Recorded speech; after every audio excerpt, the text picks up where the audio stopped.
IAF, which stands for International Association of Facilitators. Since 2018, I started a book series on architecting collaboration, and my latest book, in co-authorship with other renowned digital facilitators and guest co-authors, is titled Beyond Virtual Meetings. It's all about the importance of the digital tools that can extend and augment the power of you as a facilitator and a meeting host in a virtual online meeting, but also on the hybrid meetings that are going to be so much needed in this post-pandemic era. Along with my PhD colleague Martin Duffy, we host Talk to Your Meeting Doctors, a regular series of hosted conversations with meeting experts that can advise you about how to transition to this new normal and take advantage of this incredible once-in-a-lifetime opportunity to make the organization of your meetings more sustainable. Please stand by as our show begins momentarily.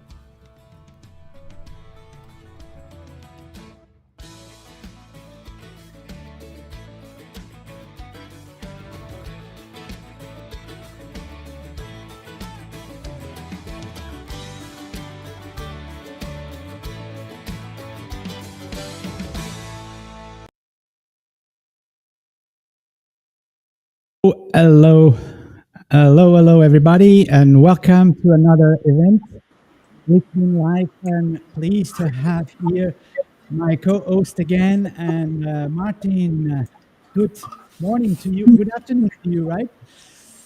Yeah, we've just snuck into the afternoon here in Dublin, Paul. So we're basking in Mediterranean-style sunshine for the coming week. That's amazing. I know that's an incredible heat wave around Europe, and it's good to have here today our two guests from the United States of America, Michael Wilkinson, renowned Great to see you. Welcome, Michael, to the show. And Michael does not require introduction, as I have a founding member, I suppose. And it's really great to have Michael here on the show, as well as Mike Largo. Mike, welcome. Hi. Mike, good to see you. And Mike is Hi, has this everybody. little room effect on his part of the world, reaching us from the United Kingdom.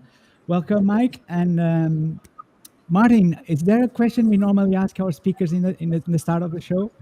There's just a sneaky little question that you like to put all the time, Paul, just to encourage people to reveal a little bit more of themselves.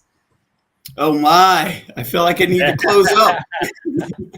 Yes, and that's the trick. We would like to start the show by asking you to reveal something that you normally do not reveal in this kind of events to the public. Mike, would you like to go first? That'll allow me time to gather my thoughts, or I'll kick in with whatever comes to the top of my head.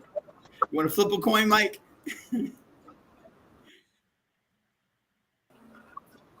All right, Michael, you top of your head should be interesting. Oh, okay, put me on the spot. Well, to go there in 17 days, 8 hours, and 56 minutes, I will be getting married, which is great. Yeah, looking forward to it. And guys, just to be clear, I'm marrying a marriage therapist. So can we agree those facilitation tricks just won't work? Complete transparency is the only way. So we've been dating for 3 years. It's both of our second marriages. I've been separated and divorced 6 years. She lost her husband, unfortunately.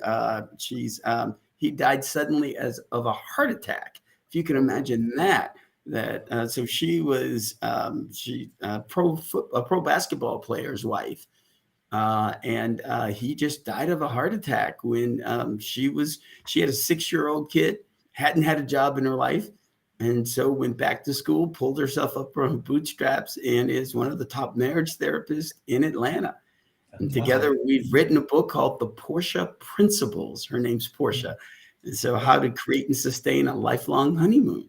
So Oh, I guys, have to get something that. to think about. I have to get that book. Yes. Yes. And how about you, Mike?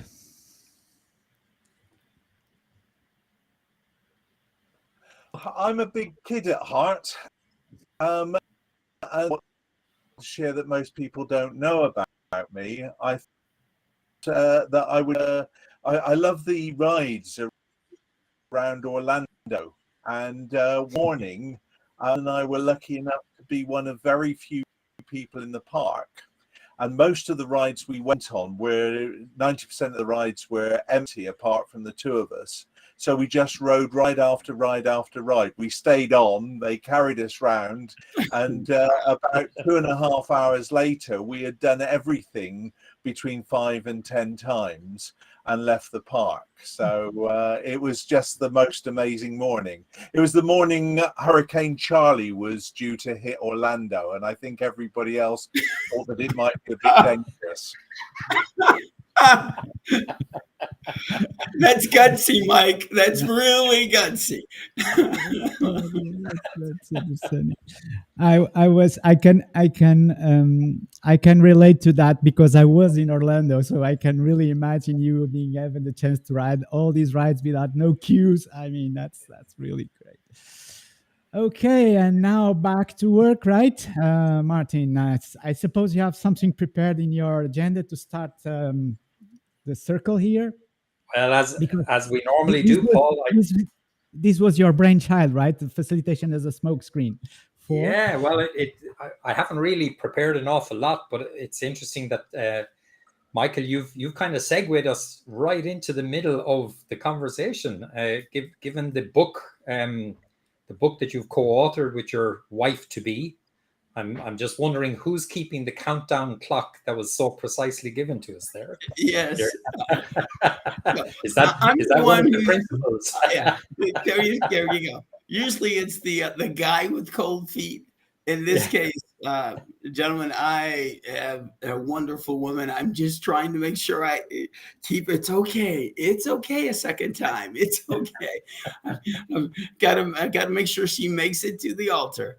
So, Yeah. So the facilitation smokescreen. When Paul and myself we were talking about a topic, I was kind of struck by the very first time that I came across facilitation as a concept, and I have to confess, at the time, which is about 20 odd years ago, I was a little skeptic because the skeptic in me said, well, what do you need a facilitator for? Like, people just go and discuss it, just get on with it. So the cynic in me at the time said it has to be hiding something. The experienced practitioner in me from the last 20 odd years leads me to a very different conclusion, but my conclusion is not what people are here to hear.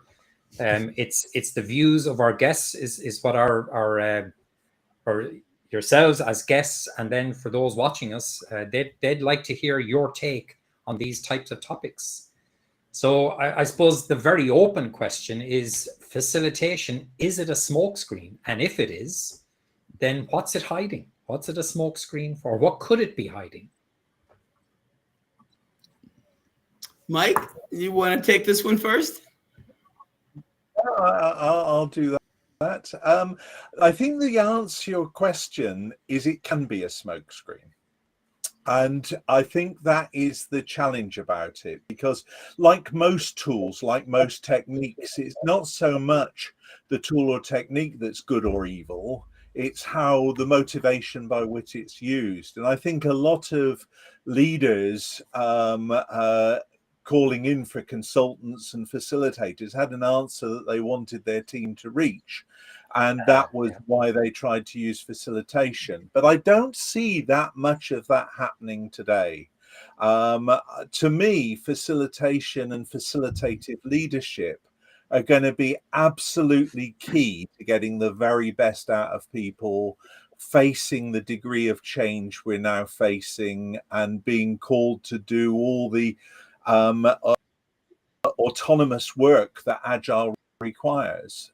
We cannot lead those people in a direction effective way. And we can't cope with just getting them in a room and saying, talk. There are many effective techniques for dialogue than exist in the ancient model of meetings, which actually stems back over 2,000 years. Mike, I'm going to build right on what you said. I mean, I am drinking your Kool-Aid. It's not about the tool itself. It really is about how the tool is used. And in fact, we have a name for it. So when a client says, Michael, we need the team to come up with this conclusion. And can you help them reach this conclusion? And we say, you know what? We can do that. In fact, we have a name for it. We call it facilitation. Right. And so if you want facilitation to be used for facilitation, you can do that. But we choose not to. We choose not to participate in that way because we would suggest instead that you change up, that you explain that this is a directive, but how you achieve the directive, you're looking for the team to figure out the best way to do it. So you've already decided that we're going to do this. So the question to the team shouldn't be, what should we do? Or how should we handle the situation? We suggest it instead be, I'd like to handle this situation this way. You tell me how to best do it. And so we can facilitate the team going through the implementation of that. Just an example of that, Atlanta, Georgia. We did the Olympics in 1996. In 1993, the mayor of the city went to the head of sanitation and said, listen, we had a study done. We should move from 3-person garbage crews to 2-person crews. Where instead of having a person driving and 2 people jumping out to put the garbage in, we need to have trucks with both on the inside with doors, and they both jump out. It'll make it smaller trucks. We can go to other areas of the city. It'll be smaller teams working together. You need to do this. So whatever, you need to make your team do this. Well, the head of sanitation who we worked with before said, you know what? That may be the right answer, but I can guarantee you it will fail if you don't get the workers engaged in the work. And so we were called in by the sanitation director to say, how do we make this work? And made it clear to him, we can't put together a team to say, should we or shouldn't we move to 2-person crews? That's been decided. So, and they had 3 different plants where they collected garbage. And so we did the facilitation thing. You know what? Why don't you make this a big deal? Have each center name 3 people from their center to be part of this implementation planning team. So name 3 people, have the centers select their 3 people. You add 3 people yourself. He added someone from his office, someone from personnel, so they wouldn't make any personnel bad decisions, and someone from finance, so the money would all work. So here was these 12 people together. In that first facilitated session, the way we describe it, we have a technique we call IEEI, Inform, Excite, Empower, Involve. That if you want to get teams engaged right away, in those first 15 minutes, you have to IEEI, Inform, Excite, Empower, Involve. And the excite is most times the most difficult part for facilitators. How do you get people immediately engaged around the work? And so the words we used in that session was simply this. This is the first time the mayor is asking you how to make something work. So we could spend a lot of time debating about, it's a bad idea, we shouldn't do this, and we would have wasted the opportunity. This is your opportunity to say to the mayor, okay, let us show you what we can do when you let us make the recommendation. So our job is to guide you through a process so that you come up with all your knowledge, come up with the best decision you can come up with as a team as to how to make this happen. And you all will be presenting it to the mayor as to here's the way it should be done. So once more, you get the idea. Change the smokescreen. It's not about getting people to do. It's about them guiding them to making their own decisions about what to do. And whatever piece of it that they can own and be empowered with, that's the only piece we want to focus on, not this hocus pocus. make them come to this conclusion. It just doesn't work. Absolutely. Yeah, can I flip back, Mike? If I could go back to your original idea and your original point there about, you know, whether it's the CEO or the COO or the whoever brings you in and they tell you, here's the outcome that I'm looking for. Just get the guys and the gals to actually come to this conclusion. What's going on behind that intent, apart from a lack of understanding of what facilitation is about? But what's driving that, and how does the facilitator deal with that and address that?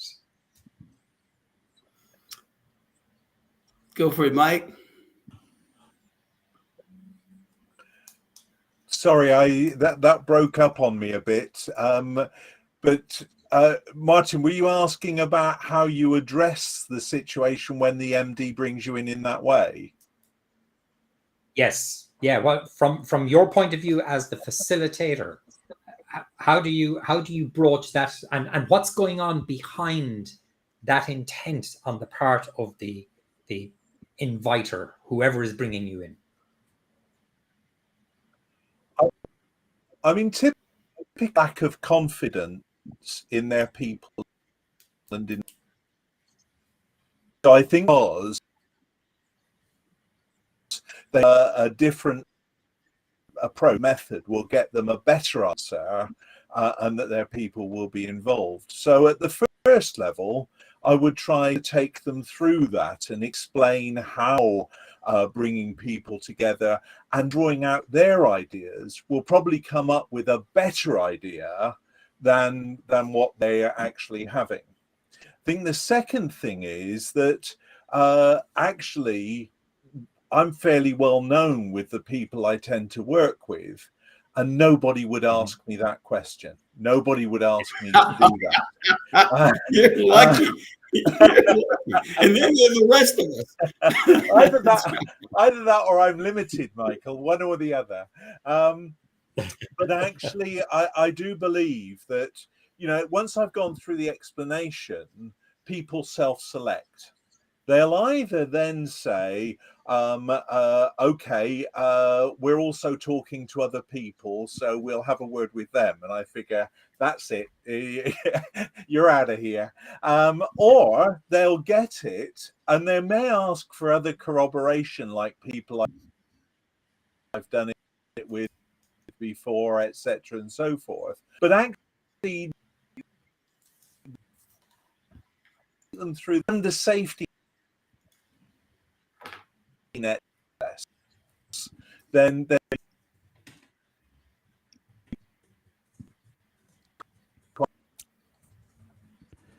have I lost you again, guys?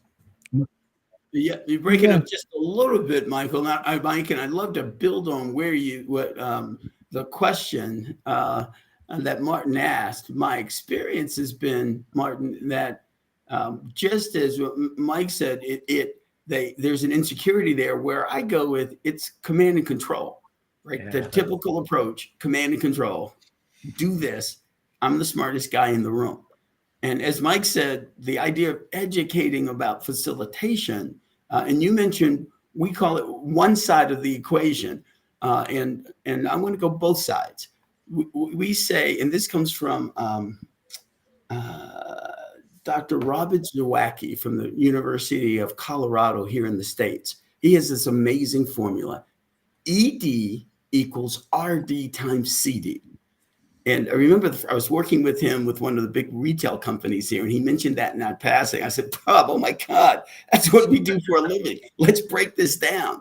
So the ED equals RD times CD. The D is the same, decision. And he said, effective decisions equals right decision. And I'm thinking, okay, put a period in it. Effective decisions equals, and he said, no, times commitment to the decision. Effective equals a right decision times commitment to the decision. So if the leader knows what the right decision is and his or her people have zero commitment, how effective is it? Big zero. Or if we know what the customer needs to do this as a consultant, and the customer has zero commitment, anything times zero is zero. So One side of the equation is the RD. And I agree 100%, Mike, that the great thing about facilitation is you can get better decisions. Why? Because the people impacted by the decision are in the room. As a leader, I've got my view, but suppose you could get 12 views in this and have a process to help the best view come up. So not only do you get the right decision, but more importantly, from my standpoint, you get the commitment to the decision, because the people involved in the decision were people who are going to be impacted were involved in creating it. So that so you get both those things through facilitations, better decisions, much stronger commitment to the implementation. So what do you want? 100% with 0% commitment? Or they may only come up with the 85% solution, but 80% commitment to implementing it. Much better formula. I was a math major, so somehow you don't have to be a rocket scientist to say 85 times 80% is better than 100% times 0. But it actually works. Facilitation As a matter of interest, Michael, what does the E stand for? The ED. What's the Yes. E part of that side of the equation? Effective decisions. Yeah, equals the right decision times commitment to the decision. Yeah, cool stuff. I mean, that's facilitation right there. It's an amazing observation, Michael and Mike. But let me throw here something, Martin, if I can. Sure. I think that sometimes, and especially I would like to draw on your experience on large corporations, where we all know that sometimes politics get in the way, right? What are you talking about? Politics? What? Never. Go ahead, Michael. Tell me a little bit of a war story on that side, because it can also impact the way facilitation is perceived as a profession, right? Although sometimes we compete with what I call it freelance facilitators normally compete also with big consulting companies that approach, and I have the privilege to work with also large consultancy companies, and in the end I realized that perhaps I brought more value to the equation than the guys that produce the PowerPoints, right? But sometimes I feel that there are forces in large corporations that want us to fail rather than succeed. And then could this also be another form of smokescreen? And interesting, because I had not thought of that when you brought up when the title came up, that there are, and that's true, that when we do our work, part of our standard process, of course, is to interview the sponsor and go through we call it the 6 Ps, right? Hey, what's the purpose of the session? What are the products that have to be created? Who are the participants that need to be in the room? What are the probable issues we need to address? What process are you thinking about? And let's talk about the place and all the things. And of course, in the virtual world, places become platform. So we run through those 6 Ps. But when we get to participants, we ask specifically, just generally first, about who's going to be in the room, what are the perspectives, and so on. But then we ask 4 questions in particular. 1, who's not in favor of holding this session and why? 2, who stands to lose something if this session is successful? And then 3, tell me about the people who aren't on favorable terms with one another, who are going to be in the room. And then 4, tell me about the naysayers, the people who generally come back with no matter what. So we ask about those 4. Who's not in favor? Who stands to lose something? Who are the people not on favorable terms? And who are general naysayers?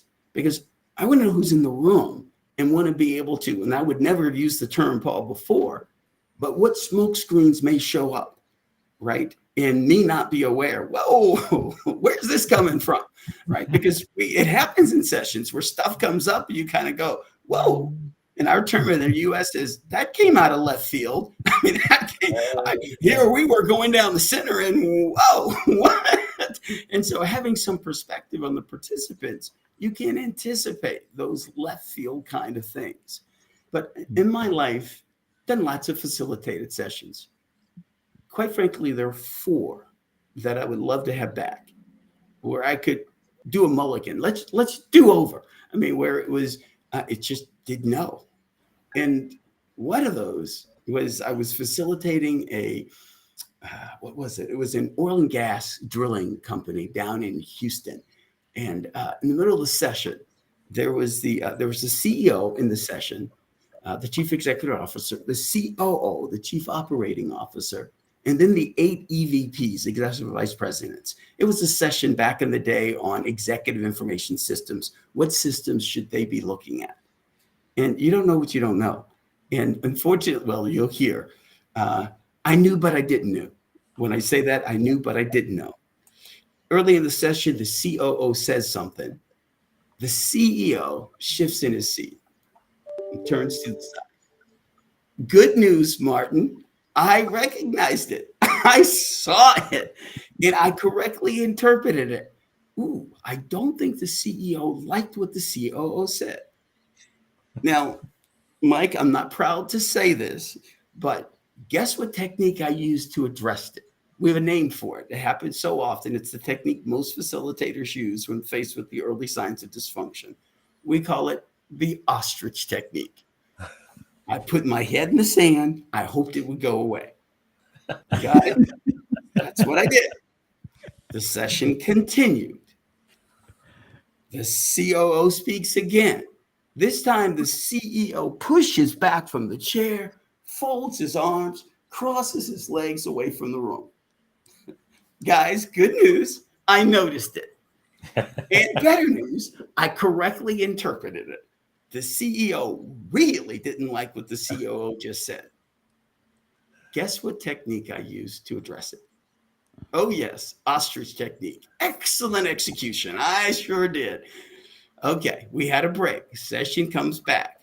The next time the COO spoke, the CEO, I'm sorry to your audience for speaking this way, but he said these exact words with this kind of passion. That's the stupidest thing I've ever heard. It's limited thinking like that that's caused this company to be in the shape it's in. Oh, yeah, my session, guys, my session. The room went completely silent. Completely silent. People were wondering, okay, Michael, what are you going to do? I was clueless. I didn't know the stuff that we teach people now. I had no idea. You know what I said? Any other input? Oh my gosh. And you know what happened, right? The rest of the day, the COO didn't say another word. Every time the CEO spoke, the EVPs, yes, sir. Yep. Yep. It was a disaster. Well, what's the smoke screen? Here's the smoke screen. See, the company had been growing like this. The parent company felt it should be growing like this, like leaps and bounds. So they brought a new CEO in. That CEO had only been there 6 months to really move the company forward. The question in your head might be, what happened to the old CEO? He was now the COO. Oh. And right. did you know that, Michael? Yes. There you go. And so just to be clear, the CEO was correct. The COO was making these suggestions that would continue the company growing like this. It just pissed the hell out of him, and he just blew up. And there you go. Knowing what I know now, I mean, I know one, the stuff to do before the meeting even started to have prevented that outburst. Two, the easy things to do that when I saw those early signs, how to address it, to just take care of it. And even when he blew up, didn't know, like, we had a break, could have done something then. So I missed what we call conscious prevention, missed early detection, missed clean resolution. And by the way, before the meeting started, I already knew that the COO had been demoted. I just didn't know what to do with the information. That's interesting. That's interesting. Very interesting. Michael's anecdote there suggests. I mean, again, I'm just going back to one of your original comments.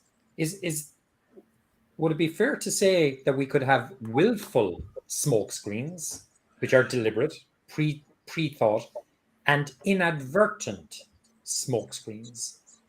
Ones that are hiding something, but we just... I think that's true. We can. I'm in a fairly privileged position in as much as my facilitation work always comes out of consultancy assignment. And so normally the meeting I facilitate is an extremely high powered one that's going to determine the future of the entire organization and includes up to about 20 people in it. But I have interviewed each one of those 20 people before they get in the room. I know what their dreams and aspirations are.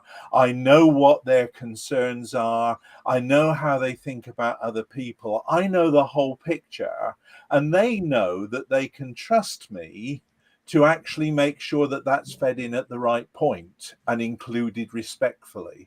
And that makes a huge difference. When I walk into a room to facilitate, the people in that room all feel as though I'm there to help them get the best chance at what they really want to happen. And I'll start off typically by outlining where they all are, where they agree and where they differ, and what the process of the session's going to be to help them resolve where they differ to something that they can mutually agree will be best for everybody. So so facilitation in that context is actually part of a much bigger process of whether it's organization development or strategy development or whatever we're developing. But effectively it's a tool to be inserted in the right place. Yeah. And you look to find the smoke screens in advance. Yeah. As a consultant, I mean, it's the only way for me to function. The reason I use facilitation is because it's the only tool that works, particularly when you don't have the executive power.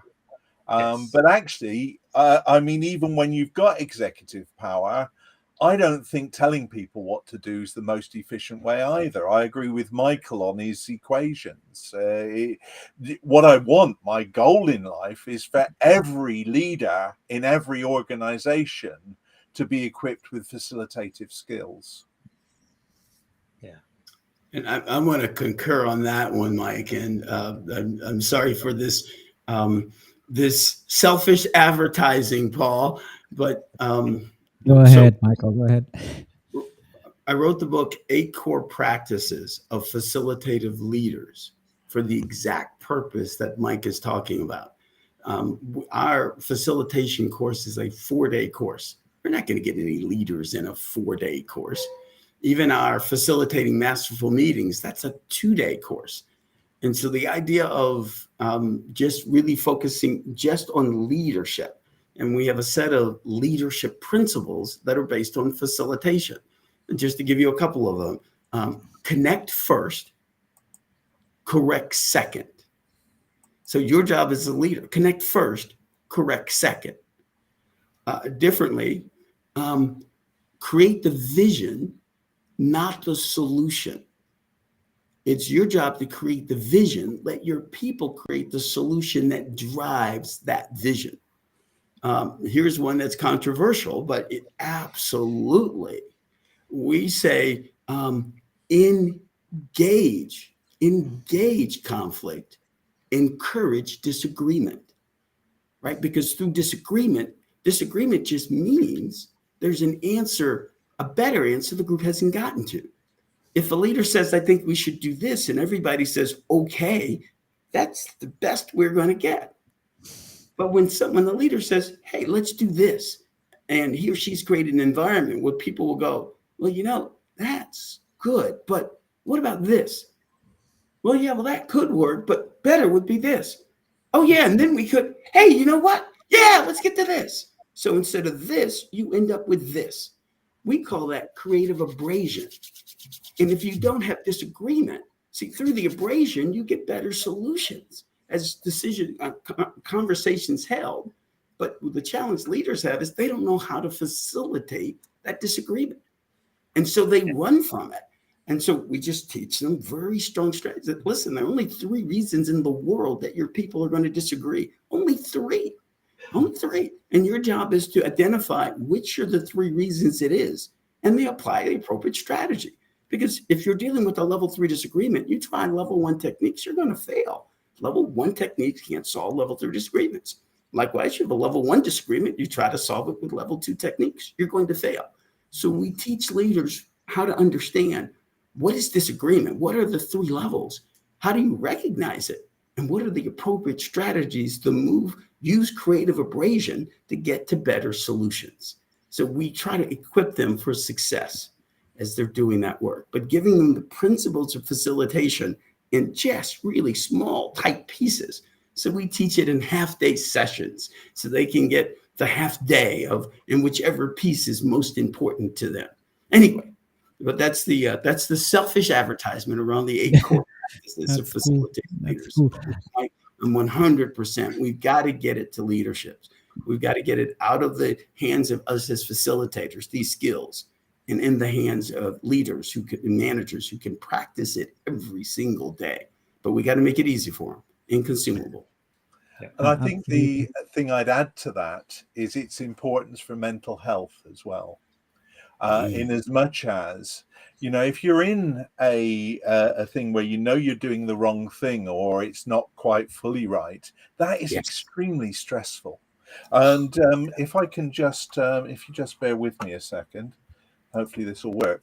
One of the things that you tend to find is that if you look up here, you've got the performance that you want, the outcome. And down here, you've got the demand. And the problem we get is that with this sort of non-facilitative approach to leadership, that goes up as a relatively straight line until it reaches this point when it begins to tail off. And then once it's really tailed off, you end up with stress that kills people. People give up. But with a facilitative approach to the whole thing, what actually happens is the line doesn't go up like that. The line goes up. Sorry, I better pick the right pen. The line goes up like this. And that gap there is a creative between them, because people are bringing in their own ideas about how to do it on the small things, not always on the big thing, but they can bring in small things. And actually, this is all to do with unity. They've contributed how they can contribute that own tire, and out of that, you can end up with a situation where just more bought in and healthy mentally. We're going to be going through more and more change in life. People are going to get more and more stressed. If we don't equip them with ownership, we're going to make a lot of people ill, both the leaders and the people they're leading. Yeah, that's a really powerful point about the stressors that would apply there. We've got a question here from Peter Beck, one of our listeners. What do you do if the head guy who hired you turns out to be the one with a hidden agenda that the facilitator had no prior knowledge of, but became clear during a session? Well, Peter, the good news is if it's a multiple session, and at the end of the first session, you have discovered, okay, there's a hidden agenda here. You have the opportunity. I mean, it's really easy then to have the conversation with the leader saying, hey, you know what, it looks like, we can use this session for many things. And as I was listening, I heard that perhaps one of the things we want to come out of this is this. How's that compare to? And so we stay in inquiry mode, right? We're not in, you asshole, how in the heck could you have put me in this situation without telling me what no, we stay in inquiry mode because we're trying to understand. And of course, our model is approach privately, empathize with the symptom, address the root cause, get agreement on the solution. So we will have that conversation in inquiry mode to come up with a solution. However, Peter, if it's in session, you are in the middle of the session and it's like, oh my, there's a hidden agenda here. My agenda does not I'm leading them one way, and there's really something else going on here. I don't know any other way. Mike, maybe you do, but it is, let's take a time out here. I need to just step back and just have a couple of conversations. I want to make sure that we're going in the right direction here. And so now it's time to have that same conversation, but then in a way that can apply it immediately to the session. I went into what I thought was going to be a team building session with an executive team. Within 20 minutes, it had moved into a strategic planning session where it was, and as you can imagine, if you're in the middle, if you have prepared for team building and what's needed is strategic planning, it drops into not a strategic planning session, but a strategic planning session. Where all of a sudden now we are planning to do a strategic plan rather than doing team building. And that's okay. Our job is to help the group excel. And if our plan was not what the group needed to excel, if we are good enough, we can on the fly do a shift and go into whatever the group needed. If they needed issue resolution instead of team building, if they really needed to become a focus group, if they really needed to be an action plan, if they really need whatever the process is. And our job is to have a toolkit of processes that we can immediately exchange out, given that, hey, what they're looking for is different from the process we've started with. That's where we'd go with it. Absolutely. Let me throw in something here, Martin, if I can, which is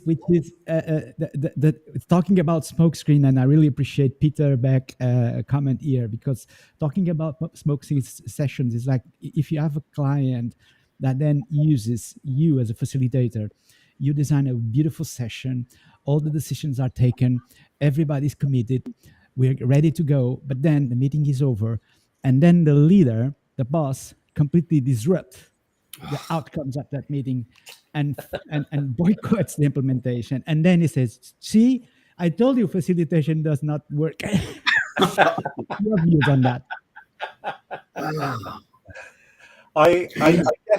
I guess I'm again lucky in that regard, in as much as you can imagine 2 hours interviews for everybody who's going to be at the meeting is a very expensive option for people. I mean, it's worth it because it's going to get them the result they really need. But anybody who's going to play that game is not going to pay that price. So I don't have that happen from that point of view.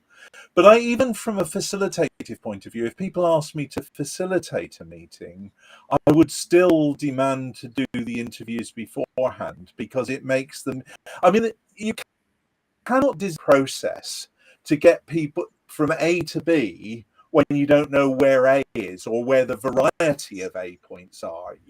It's not going to be an efficient process, and it's not going to guarantee results. So actually starting off with saying, okay, you want them to be somewhere around B, where hopefully B is a meta goal rather than a normal goal, i.e. that they all have a purpose.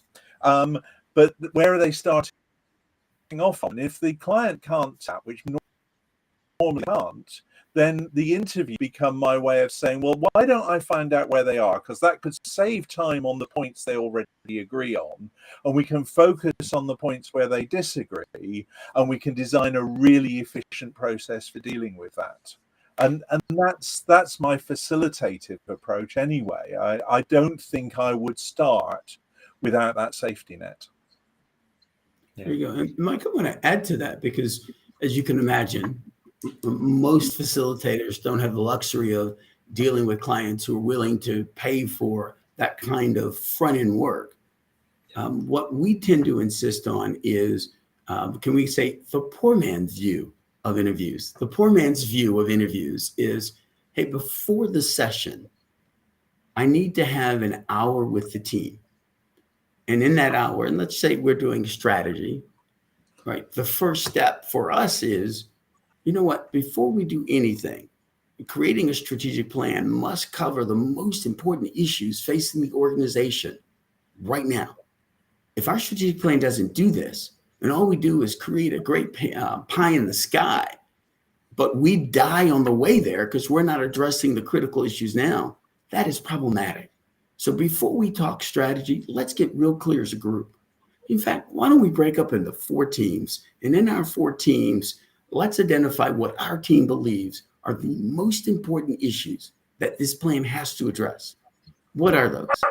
And so what we do, it's amazing, Mike. I'm sure you've seen it. When we do the breakout in 4 teams, asking them to address the issues, the similarity and overlap. One team may have 8 issues, another may come up with 6, another may come up with 10, and so on. But out of that, there will be 7 issues, just different ways of talking about it. So we just group them so that they can see. So can we agree? We seem to know what the issues are. We just don't have answers to them. So our plan needs to, at the very minimum, address these 7 issues. At that point, Paul, I've got their attention. Then we go, let's talk about the process that can get us there. We walk them through our process, and then we have them say, let's go back to these 7 issues. Where in the process is this issue going to be addressed? Yep, section C. How about this issue? Section A. How about this issue? Wow, it doesn't look like the strategy process is going to address that issue. So what should we do? Add to the process? Maybe say it's something that gets settled before the session, something. Let's make a decision because we don't cover these 7 issues. It's a problem.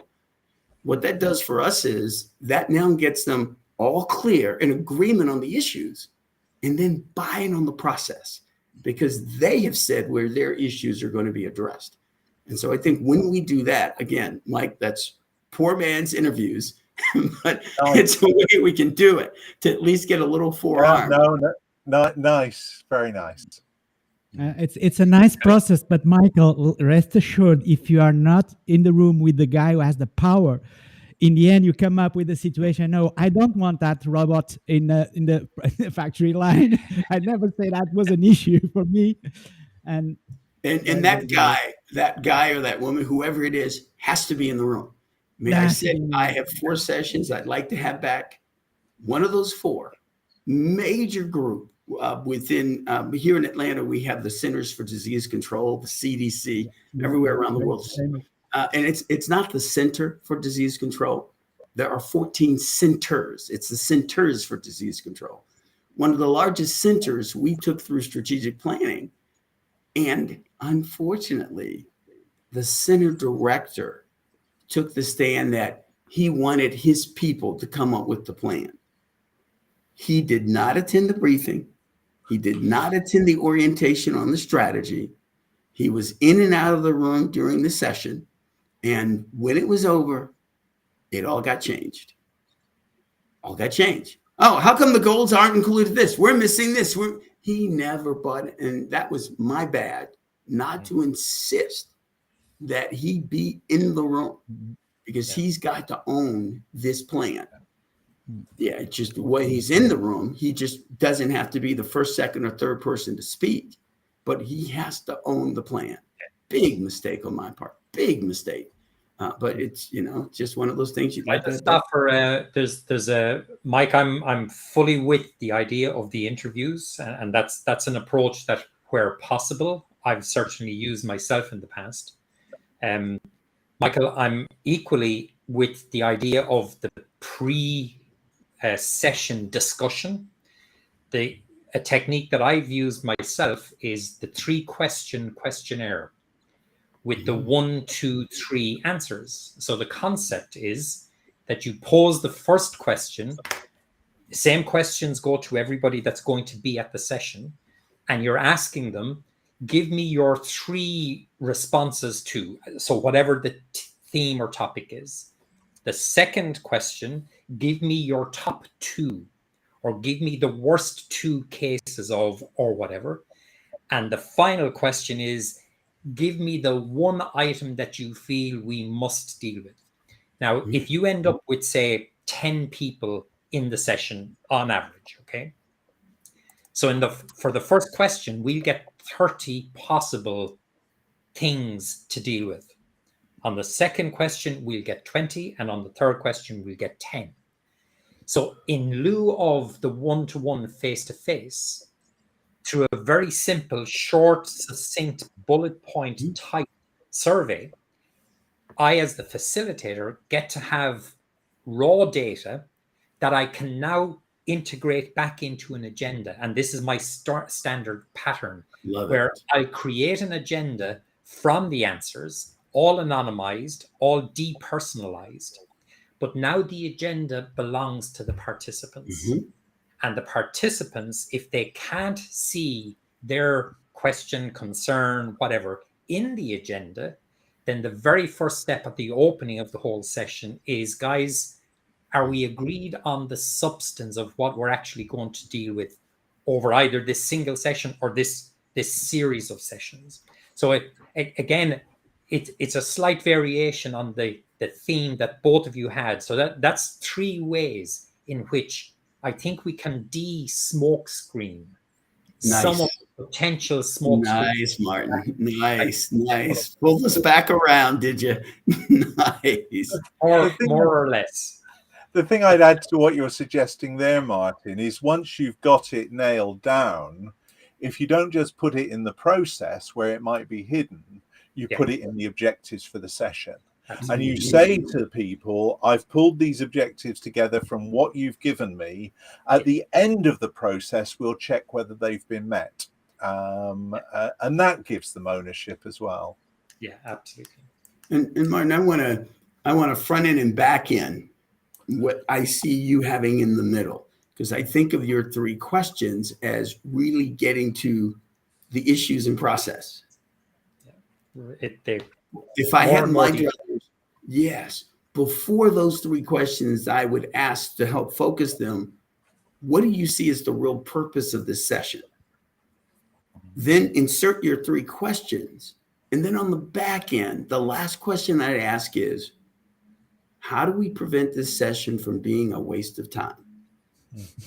Because if I don't get a chance to get in front of these people, if I'm just going to use a questionnaire, I need to know their perception of dysfunction.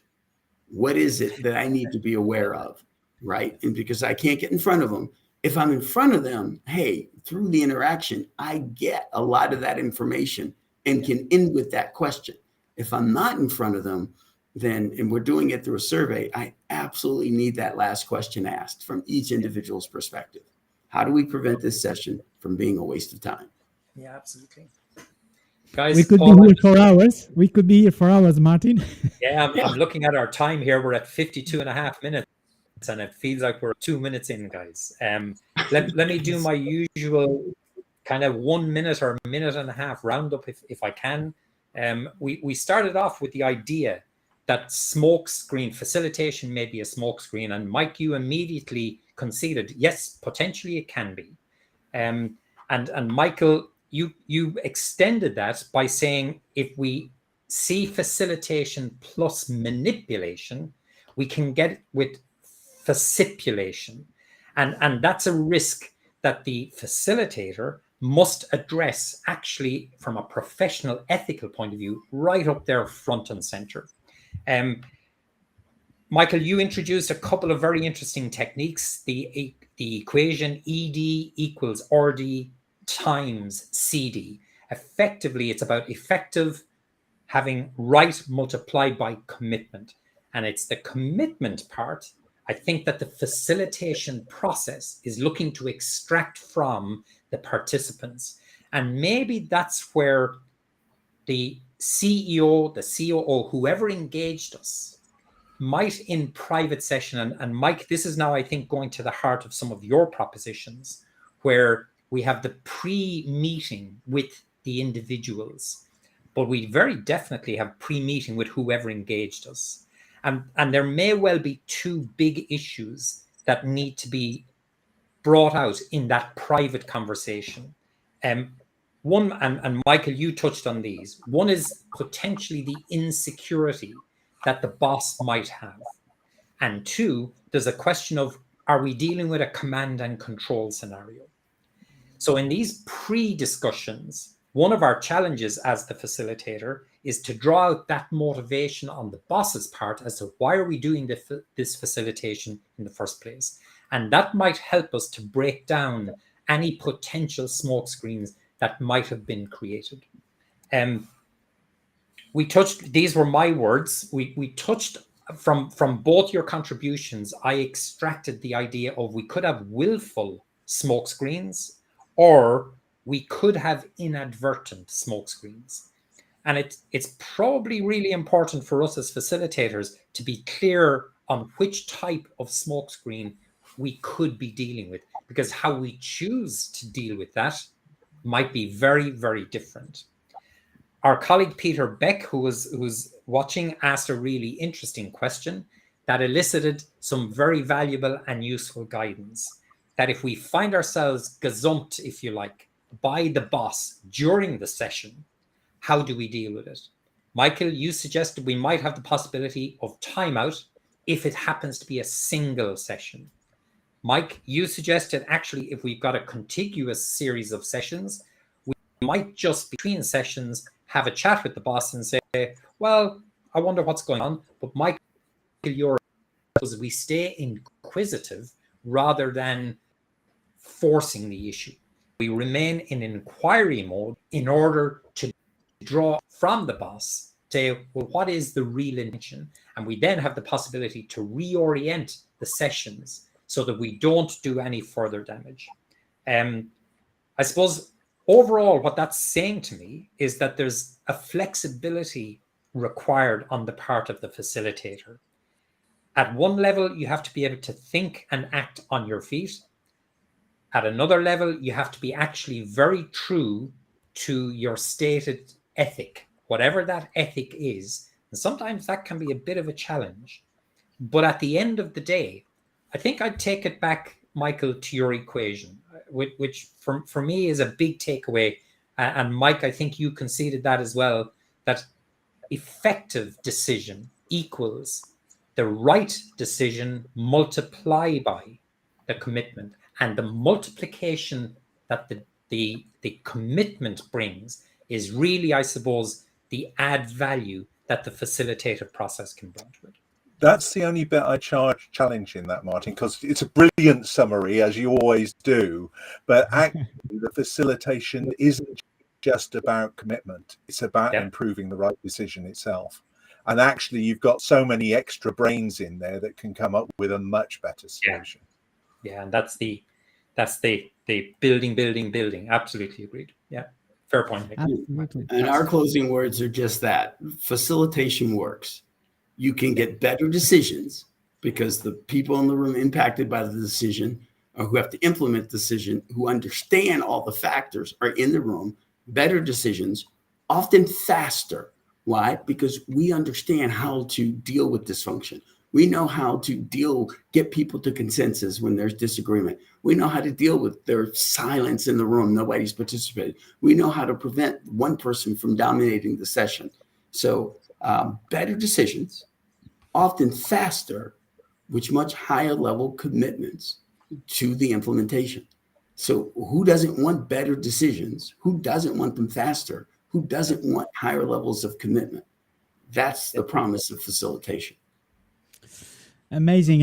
I think we could be here for hours, right, Martin? But this is all we can have to offer you today. Thank you so much, dear viewers who are sticking with us for more than 50 minutes as usual. Our time has exceeded today, but was well worth it. I suppose you all agree with me. Thank you so much, Peter Beck, for your questions. It's so good to have you on the show at the distance. And dear guest speakers, Michael, thank you so much for your presence here. And as always, Martin, it's a pleasure to be with you in this pleasure, guys. In these events. And we'll see each other soon, I suppose. Yeah. Thanks a million, guys. Really good to have a chat. Thank you.